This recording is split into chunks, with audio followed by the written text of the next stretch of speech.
10th class के जितने भी स्टूडेंट हैं इस वीडियो को ज़रूर देखें। इस वीडियो में आपको हिंदी सब्जेक्ट का कंप्लीट सॉल्यूशन देखने को मिलेगा। यदि आपको और भी सब्जेक्ट की वीडियो देखनी है तो मैं YouTube channel MS education TV के ऊपर जाके देख सकते हैं। यदि आपको PDF डाउनलोड करनी है तो इस कोने में आपको वेबसाइट का नाम दिख रहा होगा, इस वेबसाइट से जाके आप डाउनलोड कर सकते हैं। सबसे पहले देखिए खंड क। फर्स्ट क्वेश्चन, निम्नलिखित प्रश्नों के यथानिर्दिष्ट उत्तर दीजिए। इसमें फर्स्ट पार्ट है क। संबंध तत्पुरुष समास किसे कहते हैं, सोदाहरण स्पष्ट कीजिए। आंसर, जिस समास का उत्तर पद प्रधान हो और पूर्व पद गौण एवं का के की चिन्ह का लोप हो उसे संबंध तत्पुरुष समास कहते हैं। जैसे गंगा जल, गंगा का जल, राजपुत्र, राजा का पुत्र। नेक्स्ट ख। आशीर्वाद और सुसुप्ति में आपको संधि विच्छेद करना है। तो इसमें आशीर्वाद का बनेगा आशी प्लस वाद, विसर्ग संधि है। दूसरा है सुसुप्ति, सु प्लस सुप्ति, इसमें व्यंजन संधि। नेक्स्ट ग। सहोदर और निष्कलंक का आपको उपसर्ग छाटना है। उपसर्ग वो होते हैं जी जो किसी शब्द के पहले लगते हैं। सहोदर के अंदर जो उपसर्ग है ये है सह, और निष्कलंक के अंदर है निहि और निश, ये दोनों हैं, आप कौन सा भी लिख सकते हैं। नेक्स्ट घ। अतिथि और मोक्ष के आपको दो दो पर्यायवाची शब्द लिखने हैं। अतिथि का है मेहमान, आगंतुक, पाहुन, और मोक्ष का है मुक्ति, निर्वाण और परमधाम। इसके अलावा अगर आपको और भी कोई पर्यायवाची शब्द आते हैं तो वो भी आप लिख सकते हैं। नेक्स्ट है मुहावरे और लोकोक्ति का आपको अर्थ लिखकर वाक्य में प्रयोग करना है। इसमें पहला है अपने पास गले मडना, इसका बनेगा जबरदस्ती किसी को कोई काम सौंपना, और इसका वाक्य में प्रयोग करना है उच्च अधिकारी ने जबरन अपना कार्य जो है सोहन के गले मड दिया। नेक्स्ट है अपना हाथ जगन्नाथ, इसका जो है यहाँ पे अर्थ बनेगा अपने हाथ से किया गया काम अच्छा होता है। नीचे आगे देखिए यहाँ पे वाक्य में प्रयोग करना है समीर ने ऑफिस में ज़्यादा काम होने पर अपनी कुछ फाइलें मोहन के लिए करने को दी, लेकिन मोहन ने अच्छे से काम नहीं किया और सारे हिसाब में गोलमोल कर दिया, यानी कि गालमेल कर दिया। तब राजू को समझ में आया कि अपना हाथ जगन्नाथ। नेक्स्ट है उत्प्रेक्षा अलंकार की परिभाषा से उदाहरण दीजिए। आंसर, जहाँ उपमेय में उपमान के होने की कल्पना या संभावना हो वहाँ उत्प्रेक्षा अलंकार होता है। यदि पंक्ति में जनु मनु जनहु जानो मानहु मानो निश्चय ईव ज्यों आदि आता है वहाँ उत्प्रेक्षा अलंकार होता है। जैसे ले चला साथ में तुझे कनक, जो भिक्षुक लेकर सवर्ण। नेक्स्ट है दोहा छंद की परिभाषा एवं उदाहरण दीजिए। आंसर, दोहा एक अर्धसम्मात्रिक छंद है। इसके प्रथम तथा तृतीय चरण में 13-13 और द्वितीय और चतुर्थ चरण में 11-11 मात्राएं होती हैं। द्वितीय एवं चतुर्थ चरण के अंत में गुरु लघु वर्ण आते हैं। जैसे तुलसी या संसार में सबसे मिलिए धाय, न जाने किस रूप में नारायण मिल जाए। क्वेश्चन 2, निम्नलिखित में से किसी एक विषय पे आपको निबंध लिखना है। नीचे यहाँ पे विषय दिए गए हैं राष्ट्रभाषा हिंदी, परीक्षा में नकल प्रवंचना और आत्मवंचना। नेक्स्ट काला धन, भारतीय किसान, विज्ञान में के बढ़ते चरण। ये आप विवेकानुसार खुद कर सकते हैं, जो भी आपको अच्छे से आता है वो आप कर सकते हैं। नेक्स्ट है इसमें क्वेश्चन 3, जीव जंतुओं के प्रति दया की भावना दर्शाते हुए अपने मित्र को एक पत्र लिखना है। यहाँ पे आपको जो ऊपर डिटेल लिखनी है, एड्रेस लिखना है, डेट लिखनी है। बीच में यहाँ पे आपको कंप्लीट टॉपिक लिखना है, जो भी आप बातें करना चाहते हैं उसको समझाना चाहते हैं वो यहाँ पे आप पढ़ सकते हैं। बाकी कुछ जो अपनी लाइनें हैं वो अपनी भाषा यानी कि खुद की समझ के अकॉर्डिंग भी आप लिख सकते हैं। इसी की ओर में देखिए यहाँ पे पत्र, विद्यालय में पेयजल की समुचित व्यवस्था हेतु मुख्याध्यापक को एक प्रार्थना पत्र लिखिए। तो यहाँ पे सेवा में जो भी आपको लिखना है, स्कूल का नाम, लोकेशन, डेट लिखनी है। उसी के नीचे यहाँ पे आपको विषय लिखना है कि विषय क्या है। बीच में यहाँ पे आपको विषय से संबंधित जो चीज़ें हैं वो आपको अच्छे से समझानी है, इस पत्र में आपको लिखनी है। और लास्ट में आपको अपना जो है नाम लिखना है, क्लास लिखनी है। नेक्स्ट है खंड ख। इसमें क्वेश्चन 4, क्षितिज भाग 2 काव्य खंड के आधार पर निम्नलिखित बहुविकल्पीय प्रश्नों के उचित विकल्प चुनकर उत्तर पुस्तिका में लिखिए। इसमें देखिए यहाँ पे फर्स्ट क्वेश्चन, गुर चोटी जो पागी, यहाँ गुर का अर्थ है गुड़। नेक्स्ट है तुलसीदास ने भृगुकुल हेतु शब्द किसके लिए प्रयुक्त किया, परशुराम के लिए।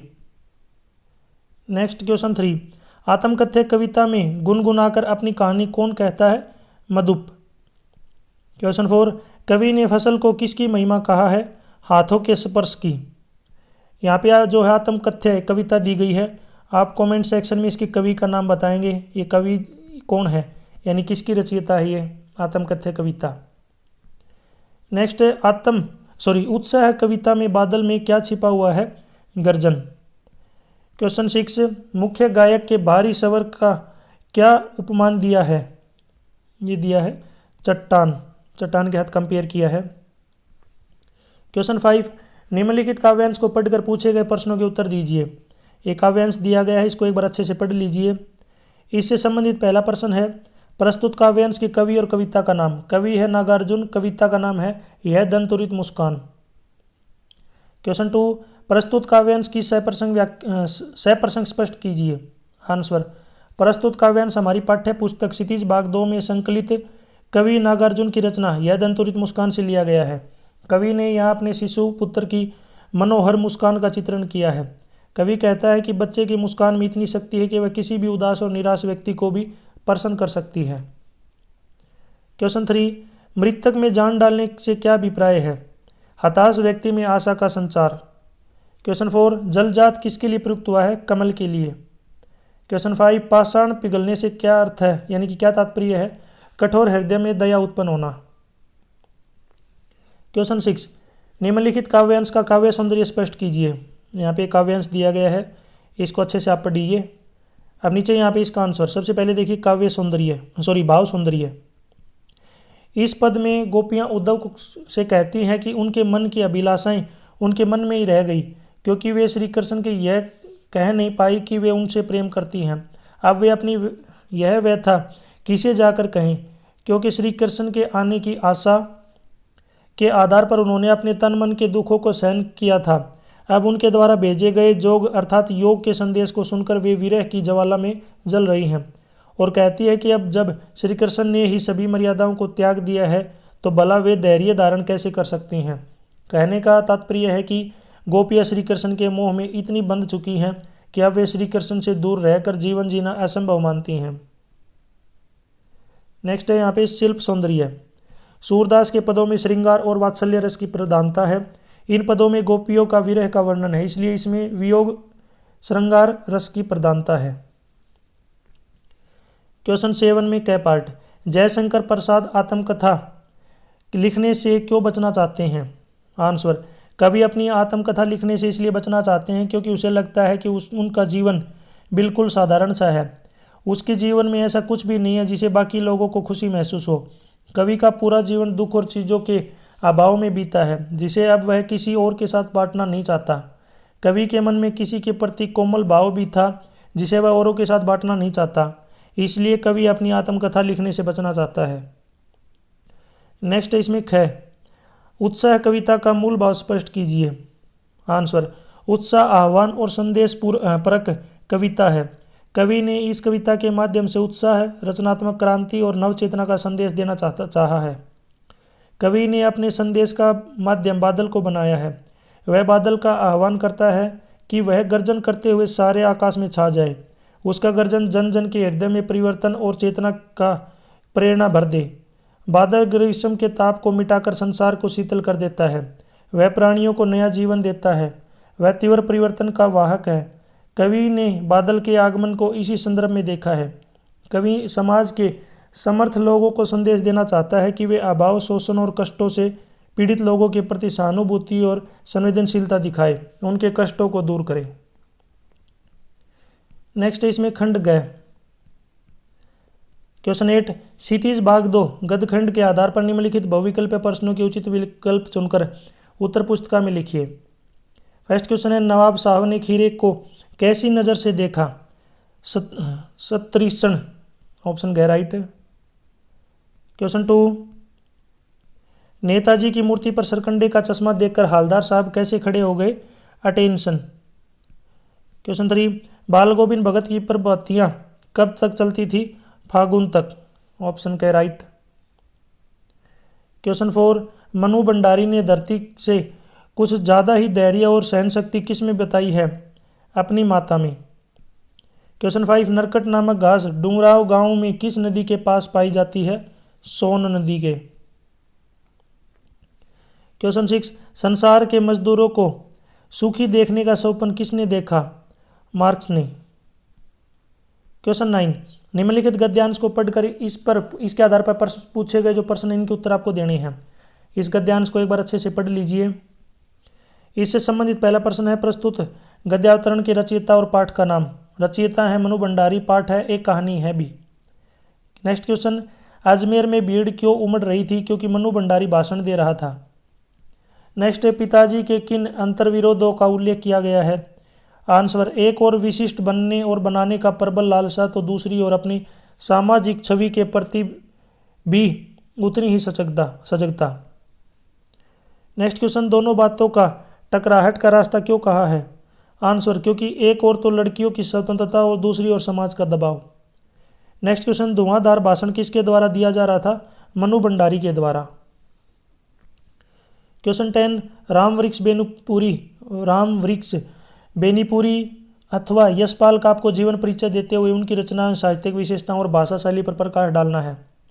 सबसे पहले देखिए राम वृक्ष बेनीपुरी, इसमें यहाँ पे जन्म, शिक्षा, रचनाएं, ये सभी चीज़ें यहाँ पे शो की गई हैं, बताई गई हैं। एक बार वीडियो को रोक करके आराम से आप इनको पढ़ सकते हैं। नेक्स्ट है साहित्यिक विशेषताएं, उसी के अलावा भाषा शैली और मृत्यु, ये सभी जो चीज़ें हैं, पॉइंट हैं, इसमें यहाँ पे शो किए गए हैं, दिखाए गए हैं। एक बार वीडियो को रोक करके आराम से आप इसको पढ़ सकते हैं। इसी के अथवा में है यशपाल के जीवन के बारे में, इनकी शिक्षा, रचनाएं, ये सभी जो चीज़ें हैं, यानी कि सभी जो बातें हैं, इनको एक्सप्लेन किया गया, अच्छे से बताया गया है। उसी के अलावा भाषा शैली और मृत्यु, इनको आप पढ़ सकते हैं वीडियो को रोक करके आराम से। क्वेश्चन 11 में कै पाठ, नेताजी का चश्मा पाठ का मूल भाव स्पष्ट कीजिए। आंसर, नेताजी का चश्मा पाठ में चश्मे वाले का प्रेम, देश प्रेम का वर्णन किया गया है। जब देश का निर्माण होता है तब बहुत सारे लोग इसमें अपना योगदान देते हैं, जिनमें से कुछ को लोग जान जाते हैं तो कुछ गुमनाम हो जाते हैं। इस पाठ में भी हमें ऐसी ही एक कहानी देखने को मिलती है, जिसमें मूर्तिकार नेताजी सुभाष चंद्र बोस की मूर्ति का चश्मा बनाना भूल जाता है। उस कस्बे में कैप्टन नाम का व्यक्ति चश्मा बेचता है, जिसे यह दृश्य बिल्कुल भी अच्छा नहीं लगता और वह नेताजी की मूर्ति पर चश्मा लगा देता है। हवलदार साहब भी यह दृश्य देखकर उसकी देशभक्ति से प्रेरित हो जाते हैं। कैप्टन की मृत्यु के बाद उसे मूर्ति पर बच्चों ने सरकंडे का बनाया हुआ चश्मा लगाया हुआ था, जो हवलदार साहब में देशभक्ति की भावना को भर देता है। इस कहानी में भी ऐसे ही बहुत सारे किरदारों को दर्शाया गया है, जिन्हें कोई नहीं जानता, लेकिन वह देश निर्माण में अपना योगदान दे रहे होते हैं।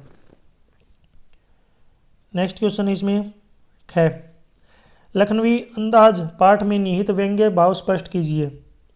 आंसर, लखनवी अंदाज पाठ के माध्यम से लेखक हमें यह बताना चाहता है कि बिना पात्रों, घटना और विचारों के भी रचनाएं लिखी जा सकती हैं।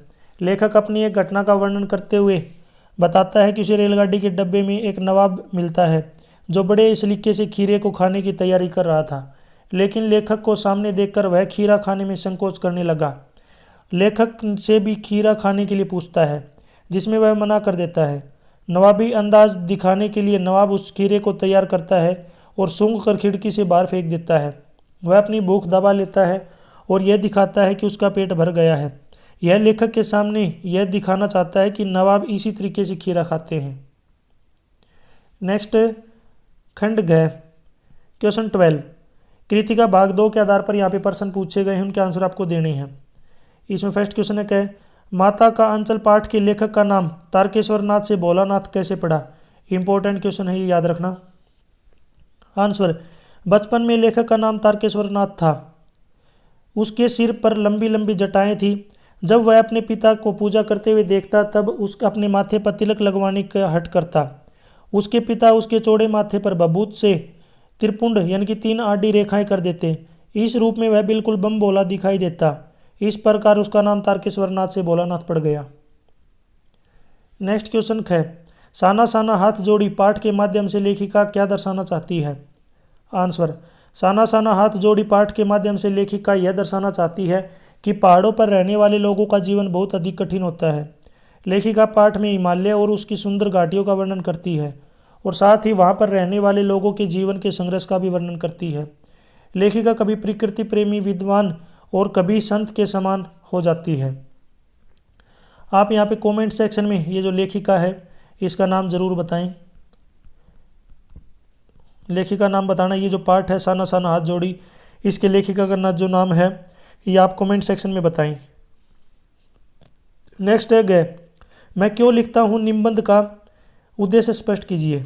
आंसर, इस पाठ के माध्यम से लेखक ने बताया है कि लेखन कार्य वास्तव में अनुभूति से उत्पन्न भावनाओं की व्याकुलता से होता है। कभी कभी बाहरी दबावों के कारण भी लेखन कार्य करना पड़ता है, किंतु जो लेखन कार्य आंतरिक अनुभूति की प्रेरणा से लिखा जाता है वह भी वास्तविक कृति होती है। लेखक ने इस बात को हिरोशिमा की घटना से सिद्ध किया है। जब उसने एक पत्थर पर मनुष्य की आकृति देखी जो विस्फोट के समय भाप बनकर उड़ गया था, तब लेखक ने उस भयानक दृश्य को अनुभव किया और उसके बाद ही हिरोशिमा नामक कविता लिखी। नेक्स्ट खंड अ क्वेश्चन 13, इसमें नैतिक शिक्षा पाठ्य पुस्तक के आधार पर प्रश्न पूछे गए हैं।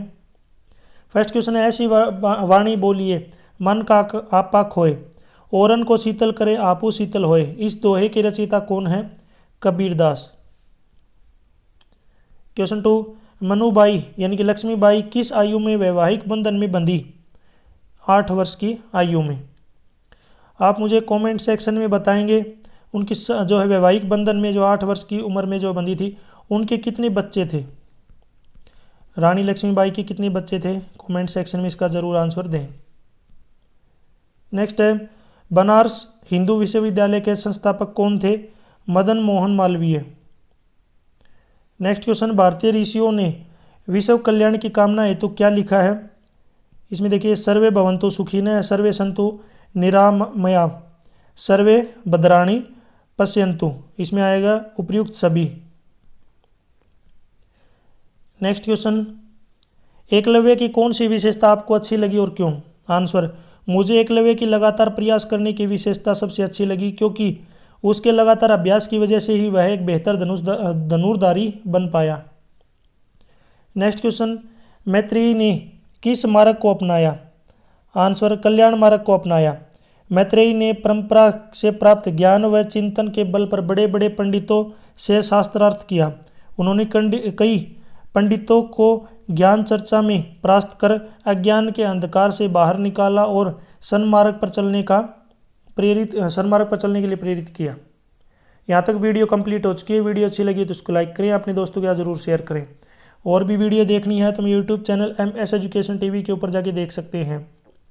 यदि आपको PDF डाउनलोड करनी है तो इस कोने में आपको वेबसाइट का नाम दिख रहा है, इस वेबसाइट के ऊपर जाके जो है आप इस PDF को डाउनलोड कर सकते हैं।